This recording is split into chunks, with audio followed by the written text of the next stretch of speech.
دوستانو یو ورور خپلې دوه سکه خویندې د غیرت په نوم ډېرې په بېدردۍ سره قتل کړي دي. مجرم چې نوم یې میار ایدوان او د خپلې دوه خویندې یې ډېرې په بېدردۍ سره قتل کړي دي. اوس مجرم پولیسو نیولی او ټول حقیقت یې بیان کړی دی. د مجرم ټول بیان او ویډیو در سره شریکوو. موږ سره په ویډیو کې اخرې پورې پاتې شئ چې د ټولو معلوماتو نه خبر شئ. له هر څه نه مخکې که چېرې تاسو زموږ چینل نوي سبسکرایب کړی او زموږ په چینل کې نوي یې نو مهرباني وکړئ چینل در سره ضرور سبسکرایب کړئ او خوا کې ورسره د ټلۍ نشان ووهئ چې داسې معلوماتي ویډیوګانې درته په اسانه ضرور رسي. سلامونه دوستانو، دغه واقعه په پنجاب کې رامخته شوې ده چې ریدوان نومي هلک خپلې دوه خویندې د غیرت په نوم قتل کړي دي. یو خور چې 20 کاله عمر یې و او بله چې 18 کاله عمر یې و، دواړه یې قتل کړي دي. نو دوستانو څه وجه وه چې دغه دواړه یې قتل کړي؟ دغه ټول حقیقت مجرم په خپل پولیس ته بیان کړی چې زما یوه خور کومه چې 20 کلنه وه، هغې واده شوې هم وه، خو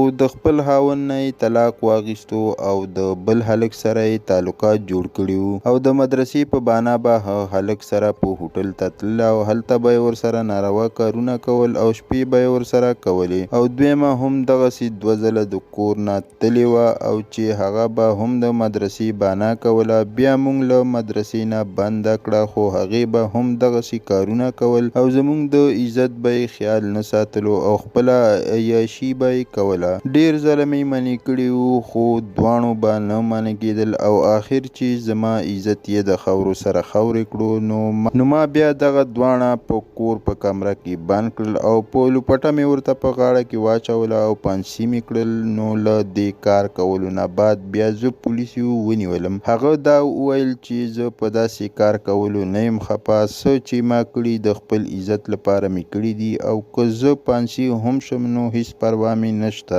ځکه چې دا یو د غیرت خبره ده. ځکه چې زما عزت پاتې نشي نو له داسې زندګۍ به څه مقصد وي؟ نو دوستانو همیشه لپاره په خپلو تور سرو کلک نظر ساتئ. واقعي دوستانو دغه یو ډیره سخته خبره وي چې بیا ستا په لمن دغه داغ ولګي. نو دوستانو دا یو دردونکی خبر چې در سره مو شریک کو. مننه کوم چې ویډیو مې سره تر اخره پورې وکتله او د بلې ویډیو پورې د لوی الله په امان.